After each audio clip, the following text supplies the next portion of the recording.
إن الحمد لله نحمده ونستعينه ونستغفره ونعوذ بالله من شرور أنفسنا ومن سيئات أعمالنا من يهده الله فلا مضل له ومن يضلل فلا هادي له وأشهد أن لا إله إلا الله وحده لا شريك له وأشهد أن محمدا عبده ورسوله أما بعد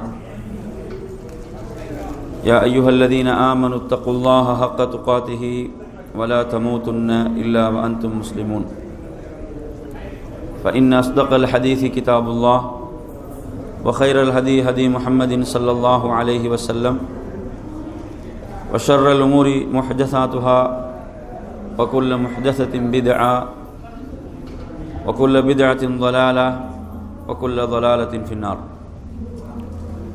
அன்பிற்குரிய அருமை சகோதரர்களே, அஸ்ஸலாமு அலைக்கும் வரஹ்மத்துல்லாஹி வபரகாத்துஹு. அபூ ஹுரைரா ரலியல்லாஹு அன்ஹு அவர்கள் குறிப்பிடுகிறார்கள், எனது நேசத்துக்குரிய நபிகள் நாயகம் ஸல்லல்லாஹு அலைஹி வஸல்லம் அவர்கள் 3 விஷயங்களை எனக்கு உபதேசம் செய்தார்கள். அந்த 3 விடயங்களையும் நான் ஊரில் இருக்கும் போதும் பிரயாணத்தில் இருக்கும் போதும் அந்த 3 விடயங்களையும் நான் விடவே இல்லை என்று சொல்கிறார்கள். லுஹாவுடைய 2 ரக்காத்துகள், ஒவ்வொரு மாதமும் 3 நோன்புகள், அதே போன்று இரவிலே வித்ருடைய தொழுகை. இந்த 3 விஷயங்களும் நபிகள் நாயகம் ஸல்லல்லாஹு அலைஹி வஸல்லம் அவர்கள் எனக்கு வசியத்தாக செய்தவைகள். அவைகளை நான் விடவே இல்லை என்று சொல்கிறார்கள். இன்று நாம் பார்க்க போவது இந்த சிறப்புமிகு ரமலானுடைய மாதத்தில் இரவு வணக்கத்தை பற்றி ஒரு சில செய்திகளை உங்களுக்கு நினைவூட்ட ஆசைப்படுகிறேன். நபிகள் நாயகம் ஸல்லல்லாஹு அலைஹி வஸல்லம் அவர்கள் குறிப்பிட்டார்கள், எவர் ரமலானுடைய மாதத்தில் ஈமானுடனும் அல்லாஹ்விடத்தில் நன்மைகளையும் கூலிகளையும் எதிர்பார்த்தவராகவும் நின்று வணங்குவாரோ அவர் முன் செய்த பாவங்கள் மன்னிக்கப்பட்டுவிடும். எனவே இரவு வணக்கம் என்பது எல்லோரும் தொழுகிறார்கள் என்பதற்காக தொழக்கூடாது, அல்லது நேரத்தை போக்குவதற்காக தொழுவதும் அல்ல. மாற்றமாக ஈமானுடனும் அல்லாஹ்விடத்தில் கூலியை எதிர்பார்த்தும் ஒருவர் நிறைவேற்ற வேண்டிய வணக்கம். நபிகள் நாயகம் ஸல்லல்லாஹு அலைஹி வஸல்லம் அவர்கள் இந்த தொழுகையுடைய சிறப்புகளை பற்றி நிறைய சொல்லியிருக்கிறார்கள்.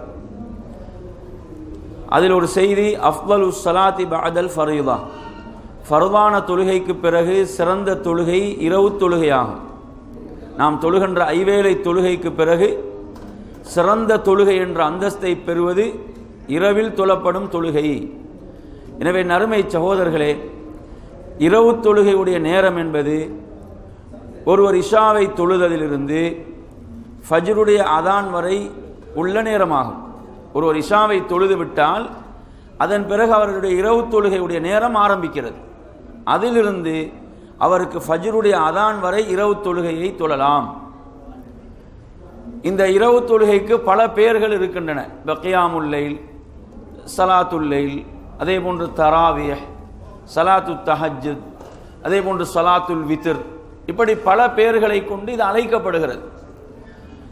இதில் ஸலாத்து தராவிஹ், ஸலாத்துல் லைல், கியாமுல் லைல் போன்றவைகள் ஒரே மாதிரியான தொழுகைகளாக இருக்கின்றன. வித்ரை பொறுத்தவரையில் அந்த வித்ர் என்றால் ஒற்றைப்படை, ஒற்றைப்படையாக நிறைவு பெறுகின்ற காரணத்தால் ஸலாத்துல் வித்ர் என்று அழைக்கப்படும். நபிகள் நாயகம் ஸல்லல்லாஹு அலைஹி வஸல்லம் அவர்கள் குறிப்பிடும் போது எப்படி சொல்கிறார்கள் என்று சொன்னால், அவுதிரு, நீங்கள் வித்ரை தொழுங்கள், ஃபஇன்னல்லாஹ வித்ருன் யுஹிப்புல் வத்ர், அல்லாஹு தஆலா அவன் ஒற்றையானவனாக ஏகனாவனாக அல்லாஹ் இருக்கிறான், அவன் ஒற்றைப்படையை விரும்புகிறான். எனவே இந்த ஹதீஸை நீங்கள் எடுத்தீங்கன்னு சொன்னால் வித்ருடைய தொழுகையை ரசூலுல்லாஹி ஸல்லல்லாஹு அலைஹி வஸல்லம் அவர்கள் ஆர்வப்படுத்தி சொல்கிறார்கள், நீங்கள் வித்ரை தொழுங்கள், அந்த தொழுகை என்பது அல்லாஹ் விரும்பக்கூடிய ஒரு தொழுகையாக இருக்கிறது. என் அருமை சகோதரர்களே, இரவு தொழுகையை பொறுத்தவரையில் அது நபிகள் நாயகம் ஸல்லல்லாஹு அலைஹி வஸல்லம் அவர்கள் ரமலானாக இருக்கலாம், ரமலான் அல்லாத காலங்களாக இருக்கலாம், நபி அவர்கள் 11 ரக்காத்துகள் தொழுதார்கள் என்று ஆயிஷா ரலியல்லாஹு அன்ஹா அறிவிக்கிறாங்க. ரசூலுல்லாஹி ஸல்லல்லாஹு அலைஹி வஸல்லம் அந்த 11 ரக்காத்தை அரை மணி நேரத்தில் தொழுது முடிக்கவில்லை. நாங்கள் அப்படி விளங்கி கொள்ளக்கூடாது. இப்போ 11 ரக்காத் என்று சொன்னால் ரசூலுல்லாஹ் அதை ஏதோ அரை மணி நேரத்தில் தொழுது முடித்து விட்டார்கள், அல்லது 1 மணி நேரத்தில் ரசூலுல்லாஹ் தொழுது முடித்து விட்டார்கள், அப்படி விளங்கக்கூடாது. ஆயிஷா ரலியல்லாஹு அன்ஹா சொல்கிறார்கள், அந்த தொழுகையுடைய நீளம், அதனுடைய ருக்கு, சுஜூத், அதனுடைய நிலை, இவைகளுடைய நீளத்தை என்னால் வர்ணிக்க முடியாது. அந்த அளவுக்கு ரசூலுல்லாஹி ஸல்லல்லாஹு அலைஹி வஸல்லம் அவர்கள் நீளமாக தொழக்கூடியவர்களாக இருந்தார்கள்.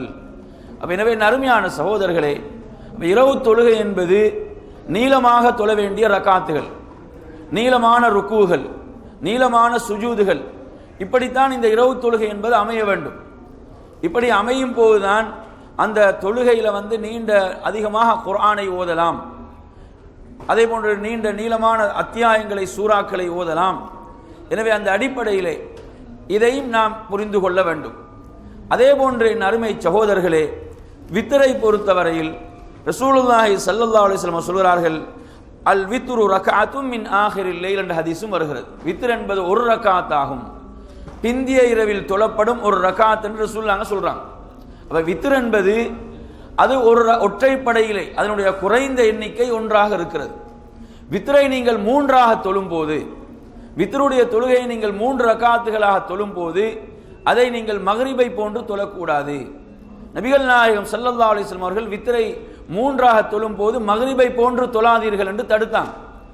எனவே நாம் வித்ரை 3 ரக்காத்துகளாக தொழும் போது 2வது ரக்காத்தில் அத்தஹியாத்தில் அமராமல் 3வது ரக்காத்தில் நாம் அத்தஹியாத்தில் அமர்ந்து சலாம் கொடுத்தல், இப்படி தொழுதால் தான் நாம் மக்ரிபை போன்று அதை நாம் ஆக்காமல் இருப்போம். எனவே என் அருமை சகோதரர்களே, இந்த சட்டத்தையும் நாம் புரிந்து கொள்ள வேண்டும். வித்ரை தொழும் போது 3 ரக்காத்துகளாக தொழுதால் அதை மக்ரிபை போன்று தொழக்கூடாது என்று அல்லாஹ்வுடைய ரசூல் ஸல்லல்லாஹு அலைஹி வஸல்லம் அவர்கள் குறிப்பிட்டார்கள். அதே போன்ற அருமையான சகோதரர்களே, நமது மக்களுக்கு மத்தியில் ஒரு வளமை இருக்கிறது. நிறைய பேர் வித்ரு வாஜிப், வித்ரு வாஜிப் என்று சொல்றாங்க.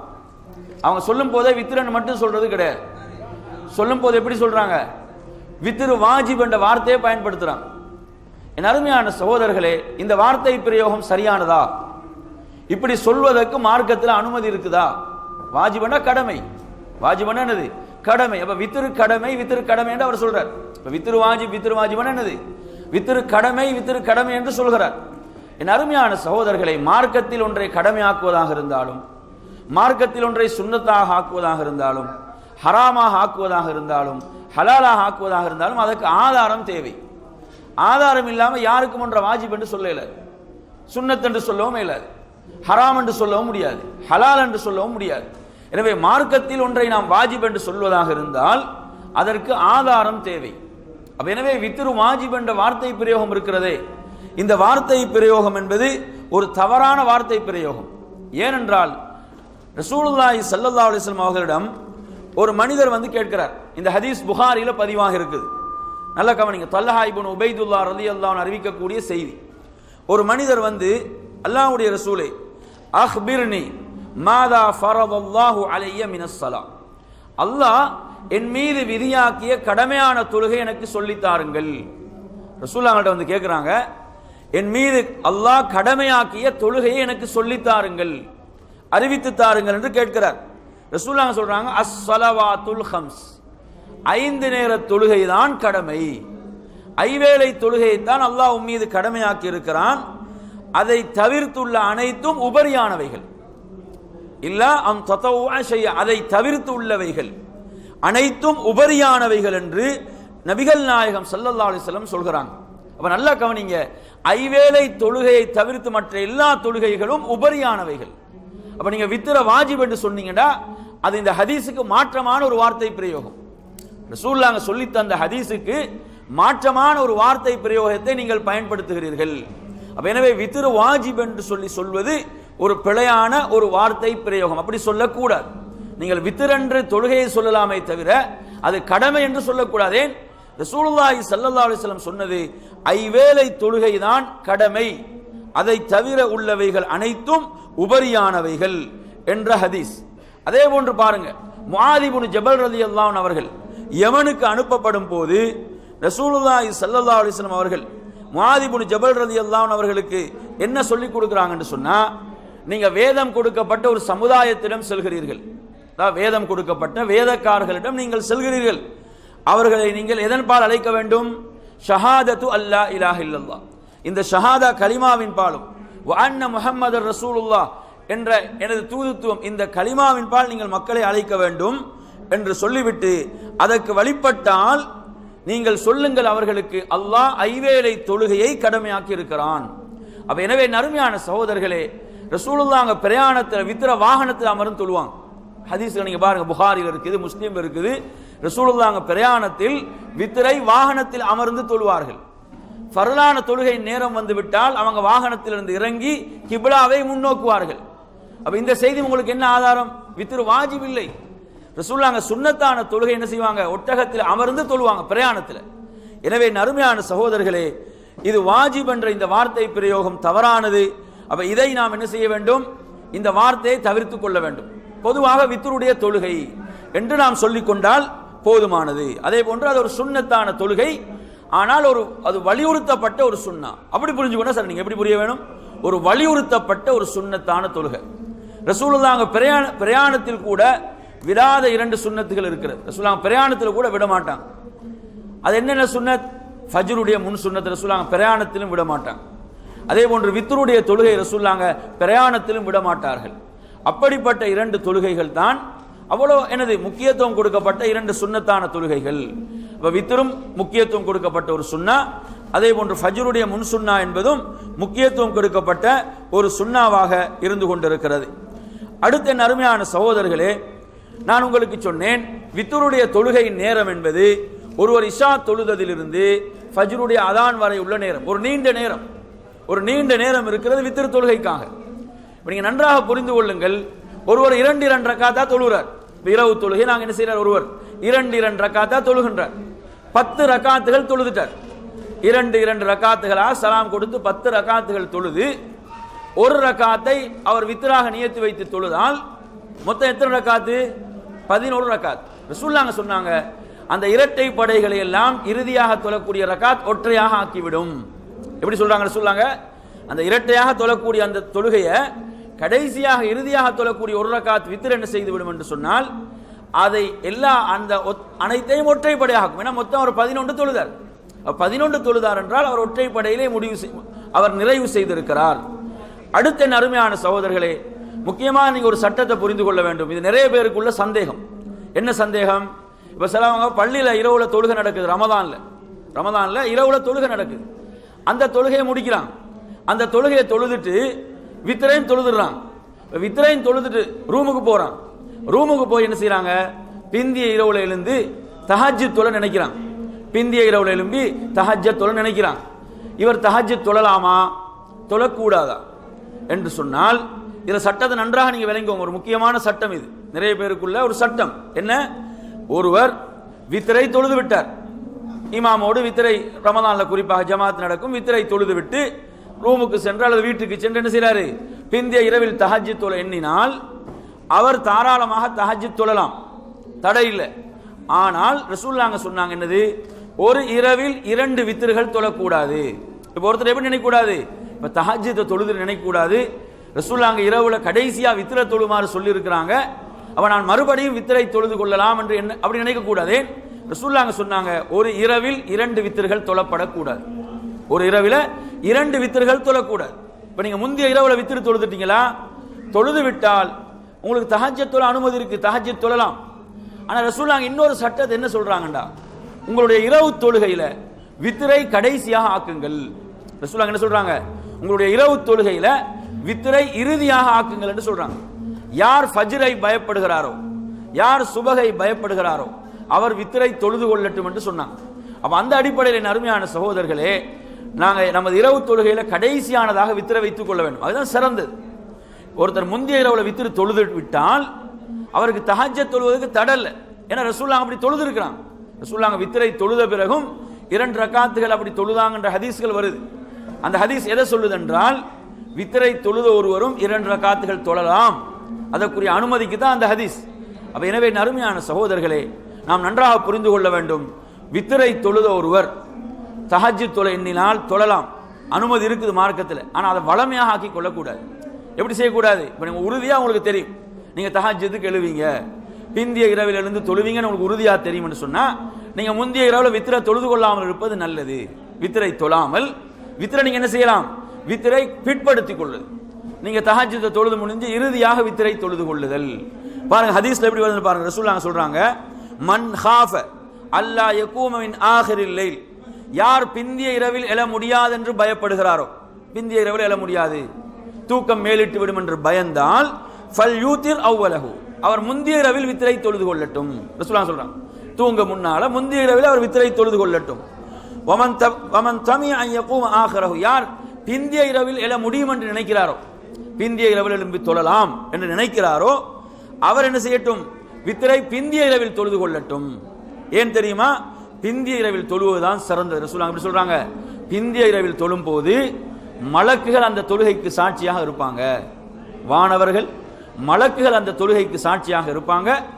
அது மாத்திரமல்லாமல் என் அருமையான சகோதரர்களே, வதாலிக அஃவல், ரசூலுல்லாஹ் சொல்றாங்க, பிந்திய இரவில் வித்திரை தொழுவது சிறந்தது. பிந்திய இரவில் வித்திரை தொழுவது சிறப்புக்குரியது. அப்ப எனவே என் அருமையான சகோதரர்களே, அப்ப இதில் நீங்கள் புரிந்து கொள்ள வேண்டிய சட்டம் என்னவென்று சொன்னால், வித்தருடைய தொழுகையை பொறுத்தவரையில ஃபஜ்ருடைய அதான் வரை தொழலாம், ஃபஜ்ருடைய அதான் வரை வித்திரை தொழலாம். பிந்திய இரவிலே தொழுவது சிறந்தது. ஏன்? அல்லாஹ்வுடைய தூதர் ஸல்லல்லாஹு அலைஹி வஸல்லம் சொல்கிறார்கள், இரவினுடைய மூன்றில் ஒரு பகுதி எஞ்சி இருக்கும் போது, இரவினுடைய மூன்றில் ஒரு பகுதி எஞ்சி இருக்கும் போது அல்லாஹ் துன்யாவுடைய வானத்துக்கு இறங்குகிறான். அல்லாஹ் துன்யாவுடைய வானத்துக்கு இறங்கி வந்து அவன் 3 விஷயங்களை அறிவிப்பு செய்கிறான். 3 விஷயங்கள் முஸ்லீம்ல வார ஹதீஸ். என்னென்ன 3 விஷயங்கள்? என்னிடம் பாவ மன்னிப்பு தேடக்கூடியவர்கள் இருக்கிறார்களா, நான் அவர்களுடைய பாவங்களை மன்னிக்கிறேன். இது ஒரு அறிவிப்பு. இரண்டாவது அறிவிப்பு, என்னிடம் தேவைகளை முன்வைக்கக்கூடியவர்கள் இருக்கிறார்களா, அவர்களுடைய தேவைகளை நிறைவேற்றுகிறேன். இது இரண்டாவது அறிவிப்பு. மூன்றாவது அறிவிப்பு, என்னிடம் பிரார்த்திக்கக்கூடியவர்கள் இருக்கிறார்களா, நான் அவர்களது பிரார்த்தனையை ஏற்றுக்கொள்கிறேன். அப்போ அவ்வளோ சிறந்த ஒரு நேரம் தான் பிந்திய இரவு என்பது. உதாரணமாக 2 மணியிலிருந்து அந்த நேரம், ஒரு 2 மணியிலிருந்து ஃபஜ்ருடைய அதான் வரை உள்ள நேரம், அந்த பிந்திய இரவு நீங்கள் எடுத்தீங்கன்னு சொன்னால் அந்த நேரம் மிகவும் சிறப்புக்குரிய, அல்லாஹ் துன்யாவுடைய வானத்துக்கு இறங்கி வந்து மக்கள் அடியார்களுடைய துவாக்களை அங்கீகரிக்கின்ற, பாவங்களுக்கு மன்னிப்பை வழங்குகின்ற, தேவைகளை நிறைவேற்றுகின்ற ஒரு சிறந்த நேரம் தான் பிந்திய இரவு. நாங்கள் ரமதான் அல்லாத காலத்தில் தான் தவற விட்டோம். ரமதான்லேயே அந்த சிறந்த நேரத்தை நாங்கள் பயன்படுத்த வேண்டும். ரமதான் அல்லாத காலங்களில் அந்த சிறந்த நேரத்தில் நாங்கள் என்ன செய்கிறோம்? ஆழ்ந்து உறங்குறோம், தூங்குறோம். ஆனால் ரமதானுடைய காலத்திலேயாவது அந்த சிறந்த நேரம், அல்லாஹ் துனியாவுடைய வானத்துக்கு இறங்கி வந்து இந்த அறிவிப்புகளை எல்லாம் செய்கின்ற இந்த சிறந்த நேரத்தை நாம் என்ன செய்ய வேண்டும்? நாம் பயன்படுத்தி கொள்ள வேண்டும். அப்ப எனவே நறுமையான சகோதரர்களே, இரவு தொழுகை என்பது எவ்வளவு சிறப்புக்குரிய ஒரு தொழுகை என்பதற்கு எண்ணற்ற ஹதீஸ்கள் ஆதாரமாக இருக்கிறது. எனவே இரவு தொழுகை நீங்க முந்திய இரவுல தொழலாம், இரவினுடைய நடுப்பகுதியில் தொழலாம், பிந்திய இரவில் தொழலாம். அல்லாஹு தஆலா குர்ஆன்ல சொல்றான், கேளுங்க, ததஜாஃபா ஜுனூபுஹும் அனில் மதாஜிஇ யதுஊன ரப்பஹும் ஹௌஃபன் வ தமஅன் மிம்மா ரஸக்னாஹும் யுன்ஃபிகூன். என்ன? அவர்களுடைய விலாப்புறங்களை படுக்கையை விட்டு அவர்கள் அகற்றி என்ன செய்றாங்க?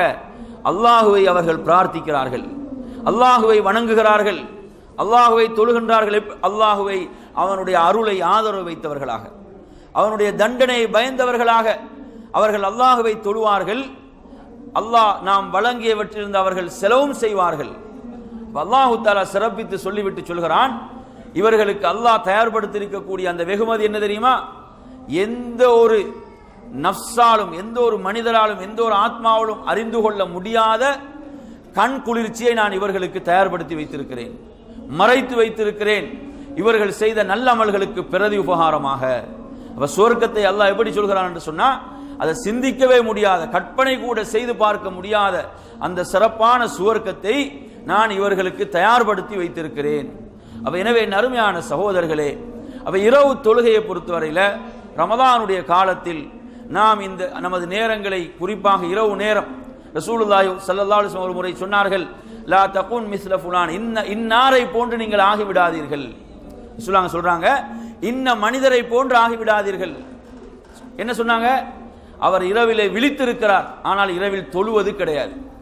இந்த நம்மில் நிறைய பேருடைய நிலைமை என்னது? இரவில் விழித்திருக்கிறோம், ஆனால் அந்த விழித்திருக்கக்கூடிய நேரங்கள் நன்மையில கழியுதா தீமையில கழிதா?